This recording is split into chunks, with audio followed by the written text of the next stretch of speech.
го губили водородот темпото во битката за иднината и онака слабата продажба на ретките возила со горивни келии започна интензивно да опаѓа.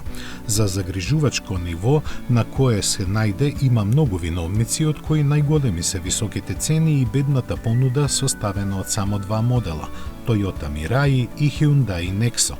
Не напредува ни остварувањето на ветувањата за пропространета дистрибутивна мрежа за ова еколошко гориво. Низ целиот свет има одвај 800 станици за негово полнење.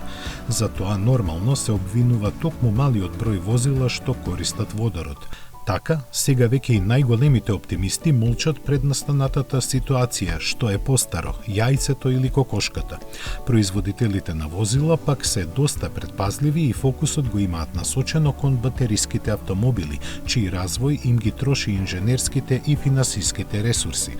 Засега единствен кој напредува е BMW, кој како партнер за технологиите ја има Toyota, другите имаат само планови.